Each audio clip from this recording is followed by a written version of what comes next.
welcome back to Simply Cyber. We went to Fwd50, what was it, 2 weeks ago now almost, and we're getting together finally to really talk about it. It's gelled in our heads, I think, and we want to go through our memories of Fwd50, what we thought about it, things we took away, talk about the sessions we attended, and maybe get you some more information for those of you who didn't get a chance to attend. So should we go through like sort of overarching thoughts on this whole conference? I think my favorite session of the whole 3 days, The one that blew your mind the most? the one that blew my mind the most was probably Audrey Tang. Just because of the sheer awesomeness of who she is. Yeah. And what she's been able to do personally. Like, the content was great, digital government, yay. But as a person, her accomplishments are fantastic. After that, it has to be Alistair's talk on AI. It was just the most thought-provoking thing. Like, how do we actually prepare for that? Can anyone prepare for Skynet? I don't think so. Yeah. When the robots can build better algorithms and better robots, how do you actually prepare for the snowball that will happen as they start to figure out, oh, if I do this better, I take over. Yeah. Yeah, Audrey Tang, I mean, it was pretty mind-blowing. I was really sort of captivated by the transparency that they've managed to achieve and the buy-in that they got to do that.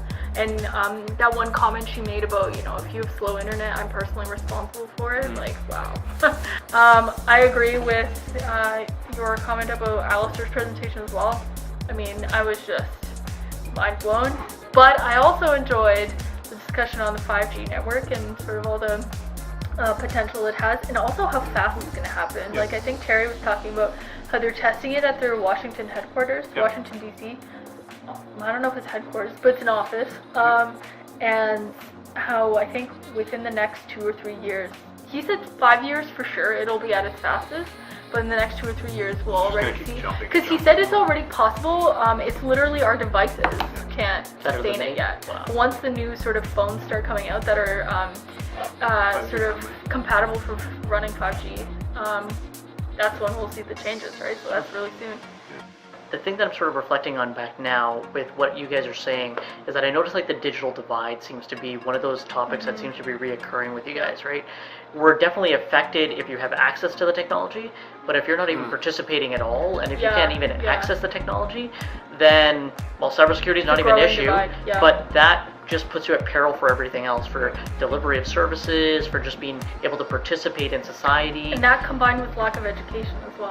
100%, right? Digital literacy. And even if you just choose to opt out, so if you say, you know what, I just choose to not participate in this digital society, then you're missing a whole tranche of stuff that's happening. One thing that popped in my mind, remember we were having this conversation about how we need to tweet constantly? Yeah, the expectation of engagement. Yeah. Or the FOMO of engagement, constant FOMO. A digital FOMO, right? Yeah. That's exactly it, right? Yeah, So I think it's also tiring, not. right? I think that was my point, is feeling like you are forced to be engaged because you are there, or having to take it back into regular life. This is it's the I think one of the concepts I've been looking at lately, it's the digital hangover, the cyber hangover. Oh yeah. Right? It's being so deeply engaged in digital services and your devices and social media that you feel like crap the next day, because all of a sudden you haven't slept, you haven't been able to think about anything else. All you have is your brain skimming along on overdrive. Yeah, I find when I go to conferences, I feel really tired after. I need to take a nap. I don't know if that has to do with my sort of introvertedness, or if it's literally what you're saying. Your brain is processing information so fast and so much of it that you're actually just exhausted. Yeah. So we're 2G models, right, of what's happening there, right? We're not catching up, We need the AI to just... We're not... Yeah. I'd love to kick back and let the AI do its thing, right? So Policy Ignite was in the evening. Yes. I didn't get to go. Me neither. I popped in. It was really nice. So for those of you who don't know, Policy Ignite is these express presentation sessions where people go on various topics. This one, I believe, was about the future of work.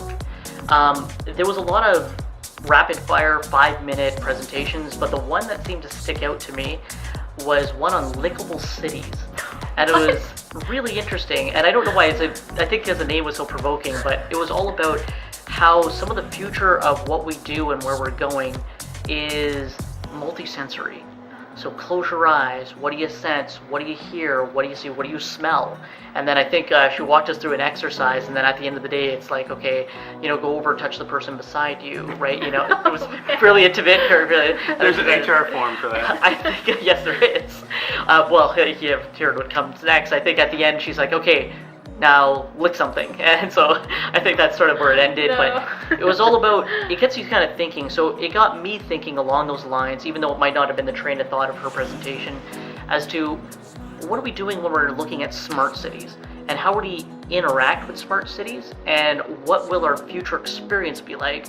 But then looping this back to like the cybersecurity realm, that just creates a really entirely new vector of compromise and vulnerability, and like what is the effect of that? And I can't even right now think as to how you would be compromised, and like what ways and challenging ways would you kind of like infiltrate a system like that? Like hack someone's sensory experience. Exactly, Can you right? imagine? Like what? What? Like imagine maybe if somebody was just talking and then all of a sudden you just flooded the airways with sense of garbage, right? Like you've just created a weird. So they're not actually hearing what you're saying. Exactly, right? So now you've just literally clouded them out because something smells funny, right, or something like that, right? Or I don't know, like this. It was really interesting. That's interesting. Like a sensory DDoS. Yeah, or exactly. instead of touching something soft, they instead get like an electric shock. Yeah, there you go. You know what I mean? Like there's so many ways you can hack it. Oh my gosh. Alright, let's roll. Let's wrap this one up. It's been a good almost hour-long conversation. Hopefully it's edited it down to a reasonable amount. I don't know. We could do it in parts. Like we could do day 1, day 2, day 3. We'll see. Yeah. Maybe we'll put it out. Yeah, we'll see. Alright, scary shit. Happy day. Forward 50. Yeah. There we go.